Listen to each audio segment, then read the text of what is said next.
जिस दरमियान मेरे पास पावर ऑफ अटर्नी थी, उस दरमियान मैंने जेडी के नाम जमीन सरेंडर कर दी थी। सरेंडर करने के बाद म्यूटेशन जेडी के नाम खुल गया था। जेडी के नाम म्यूटेशन खुलने के बाद अब उस फाइल को इस तरीके से उलझाते हैं ये कि आपके पास आपको पावर नहीं है, आप कुछ नहीं हो। इसमें एक रिकब दाकड़ है एलए, उसने लिख दिया एडमिनिस्ट्री का काम एलए कर रहा है, जबकि ये काम एडमिनिस्ट्री का है। एलए की राय लेके फाइलों का पट्टे को परेशान कर दिए।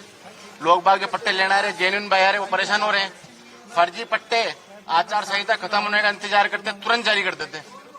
इस तरीके से इसको काम कर रहे हैं। कोई भी पीड़ित आदमी आ रहा है, जिसकी व्यवस्था है वो तुरंत 1 घंटे में लेके जा रहा है, और जिसकी व्यवस्था नहीं है वो चक्कर ही चक्कर खा रहा है। रिश्वत की डिमांड कितने की गई थी, कैसे की गई थी? रिश्वत की मेरे से डिमांड नहीं की गई कुछ भी। जो पीड़िया है मेरे से कोई डिमांड नहीं की गई रिश्वत की। जो ये लैंड फॉर लैंड में किस तरीके का ये जो खेल इन्होंने किया है, ये तो बहुत बड़ा खेल है साहब, सबको पता है क्या क्या किया क्या नहीं किया इन्होंने। आप बताएंगे भाई साहब क्या क्या है, आप बताएंगे? कौन सी स्कीम है ये जिसके अंदर ये एक स्कीम है आर्यन इनक्लेव जगतपुरा में। वो उसके अंदर इन्होंने एक पेज लगाया कि मुख्तियारनामा आपके बाद वैलिड 3 साल का था, जबकि 3 साल के वैलिड मुख्तियारनामा के 3 साल के मुख्तियारनामे का था। जब उस टाइम जब पावर ऑफ अटर्नी थी उसी टाइम जेडी के नाम म्यूटेशन खुल चुका था। Power of attorney nil and valid हो जाती है।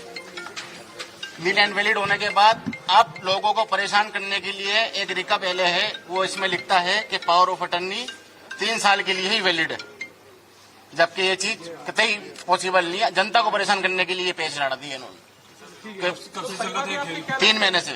परिवादी क्या लगते हैं आपके? परिवादी मेरे जानकार है। अच्छा, आपने शिकायत कब कराई थी एसीबी में? मैंने एसीबी में कोई शिकायत नहीं दी साहब। अभी मैं तो यहाँ पर ही था, मैं तो पीड़ित को बता रहा हूँ आपको। अभी आधा घंटा तो मानो है ना, रेड एंड कार्रवाई है, परिवादी की शिकायत पे कार्रवाई है और परिवादी है, परिवादी की जमीन का मामला था। हाँ, उसका सर लैंड कन्वर्जन से जुड़ा पूरा प्रकरण है। हाँ, और कितने लोग हैं सर इसमें, कौन कौन है? अभी आपको थोड़ा पूरी हम कार्रवाई पूरी कर ले, फिर ब्रीफ कर देंगे। तहसीलदार, पटवारी को आपको पूरा ब्रीफ कर देंगे सर 2 मिनट बाद। इसके प्रत्यक्षदर्शी नहीं, हमको कुछ पता नहीं संबंध में। हम तो अभी नए आए हैं, अभी हमको पता ही नहीं। मैं तो असेंबली का काम देखता हूँ, अभी विधानसभा संबंधी का हमको कोई पता ही नहीं यहाँ पर कौन क्या। सर हमें कुछ भी नहीं जानता हूँ, अभी तो हम लोगों के नाम भी नहीं जानते कौन क्या है। कितने दिन से आप काम कर रहे हैं? अभी आए 22 तारीख से। इसी 22 तारीख पकड़ा गया है, क्या डिमांड थी? ऐसा है, हमारे ब्यूरो मुख्यालय पे निरंतर शिकायतें प्राप्त हो रही थी कि जेडीए में व्यापक स्तर पे भ्रष्टाचार है, लोग दुखी हो रहे हैं, परेशान हो रहे हैं। इसी क्रम में परिवादी हमारे ब्यूरो मुख्यालय परिवादी आया था और उसकी भूमि कन्वर्जन का कोई मैटर चल रहा था और वो करीब सितंबर 2023 से इस काम में लगा हुआ था।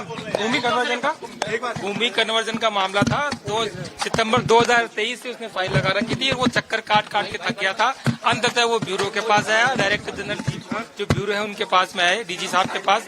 उसके बाद हमने इसको डेवलप किया।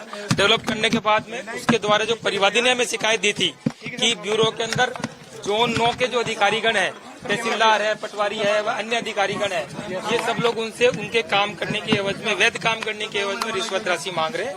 इस एवज में हमने इसका सत्यापन किया। सत्यापन कई दौर में किया, ये पुष्टि करने के लिए कि कौन कौन लोग इन्वॉल्व है, सबका खुलासा किया जाए। व्यापक स्तर पे सत्यापन करने के बाद इसकी पुष्टि हुई और उसी क्रम में आज हमने एक बड़े स्तर पे कार्रवाई करके डीजीपी साहब, हमारे जो डीजी साहब हैं मेहरा साहब, उनके नेतृत्व के अंदर आज हमने पूरी कार्रवाई करी, जिसके अंदर हमने 7 लोगों को डिटेन किया है और 1.5 लाख रुपए की उनको उन्होंने जो मांग की थी, 1.5 लाख रुपए उनको दिए थे, जो हमने परिवादी से उन्होंने लिए थे, वो हमने रिकवर कर लिए।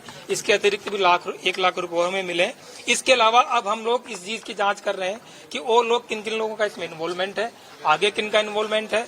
इसके अलावा और इस तरह की और शिकायतें हमारे पास आ रखी है, उसके क्रम में भी इसमें हम आगे जांच करेंगे। और जोन में भी सर सर्च किया गया, इसके अलावा भी अभी तो जोन 9 और जो जिन अधिकारियों को हमने पकड़ा है, इनके घरों पे तलाशी चल रही है। करीब ब्यूरो की 20 टीमें इस काम में लगी हुई हैं। डीजी साहब हमारे इसमें निरंतर कार्रवाई की मॉनिटरिंग कर रहे हैं। डीआईजी साहब है रवि साहब, वो निरंतर कार्रवाई कर रहे हैं और सरकार का ये जो जीरो टॉलरेंस का जो था उसमें जेडीए पे काफी बार शिकायतें प्राप्त हो रही थी। उस क्रम के आज ये कार्रवाई की गई है और आगे भी इसके अंदर जैसे डेवलपमेंट होगा, जैसे जैसे हमें आगे फैक्ट्स मिलेंगे, आगे आगे हम इसमें कार्रवाई करेंगे। आरोपियों का नाम देखा हुआ था आपने, देखा मैंने, आप दीवारों के पीछे से, अलमारियों से, कपड़ों से, और जो कुछ कैश जो था वो महिलाओं के कपड़ों के अंदर से भी बरामद हुआ। देखो, रिश्वत राशि प्राप्त करने के बाद जैसे ही ब्यूरो की टीम आई यहाँ पर, उनको आभास हुआ तो उन्होंने अपने अपने स्तर पर अलग अलग छुपाने का प्रयास किया। उसके बाद हमने स्वतंत्र गवाहों के साथ मिलकर उनसे पूछताछ करके और उनको हमने तलाशी ली, तो हमें अलग अलग जगह से वो पैसे रिकवर हो गए। ये 1 लाख रुपया अतिरिक्त मिला है, कहाँ से मिला 1 लाख रुपया अतिरिक्त? 7 लोग कौन कौन है? 7 लोग में एक तो जोन 9 के तहसीलदार हैं श्री लक्ष्मीकांत गुप्ता, गिरदावर है श्रीमती रुक्मणी जी, पटवारी का चार्ज है, गिरदावर हैं श्री राम शर्मा, और एक गिरदावर है रविकांत शर्मा, पटवारी है रविकांत शर्मा, जेईएन है खेमराज मीणा, एक और एक विमला है पटवारी जी, और उनके हस्बैंड है जो कि यहाँ पर दलाली का काम करते हैं, एजेंट का काम करते हैं लोगों का, महेश मीणा, उनको भी हमने अभी डिटेन किया है। सर ये रिश्वत किसके मार्फत गई थी, मतलब क्या जो एजेंट के मार्फत है, कैसे क्या? नहीं, आज तो जोन 9 के अधिकारियों ने खुद ने मांग करके खुद ने रिश्वत ली है। एजेंट इसमें इन्वॉल्व था, एजेंट जो था वो पूरा इसका वो ठेका भी ले रहा था काम करने का, और परिवादी इतना दुखी हो गया सितंबर 2023 से निरंतर चक्कर काट के क्या इनके फोन कॉल सर्विलांस पर लिए गए थे? नहीं, ऐसा कुछ नहीं है। ये परिवादी हमारे पास आया था, उसके बाद हमने उसको वेरिफिकेशन किया, सत्यापन किया, उसके बाद ठेके वाली बात आई, आपने कहा कि हस्बैंड ठेका ले रहा था, ये किस टाइप का ठेका था पूरा? ये जेडीए में कुछ लोगों की पूर्व में भी मुख्यालय पे शिकायत प्राप्त हुई थी कि इस तरह लाइजनर लोग हैं, लाइजनिंग के नाम से यहाँ पे ब्यूरो में यहाँ पे जेडीए में आते हैं और हर चीज का वो काम करके हर जगह अपना इनका कांटेक्ट होते हैं और चीजों को, फाइलों को आगे निकलवाते हैं, अनावश्यक गलत जो ऑब्जेक्शन लगा के उनको आगे निकलवाते हैं। कमिश्नर की क्या कोई भूमिका सर इसमें? अभी इस संबंध में जांच कर रहे हैं और जो भी ऊपर के कोई और अधिकारी का इन्वॉल्वमेंट होगा उस संबंध में आगे मोबाइल अभी हम लोग हमारी कार्रवाई को वाइंड अप कर रहे हैं। इससे जो आगे इन्वेस्टिगेशन से हमें चीजें मिलेंगी तब आगे। सर ये मोबाइल जब्त कर रहे हैं या फिर इनको रिलीज करेंगे? कितने मोबाइल लिए गए? मोबाइल जब्त होंगे। सभी के अधिकारियों के मोबाइल हमने भी अभी सीज किए हैं, इनका हम परीक्षण कर रहे हैं और आगे जो भी फैक्ट्स हमें मिलेंगी, डिटेल्स मिलेगी, हम आगे इसमें। सर मैंने देखा कुछ लोगों ने सहयोग नहीं किया, आप लोग जबरदस्ती कर रहे थे और वो सारी चीजें। जबरदस्ती नहीं था, वो इन्वेस्टिगेशन का मतलब था, उनको परस्यू किया है कि हम सहयोग करें।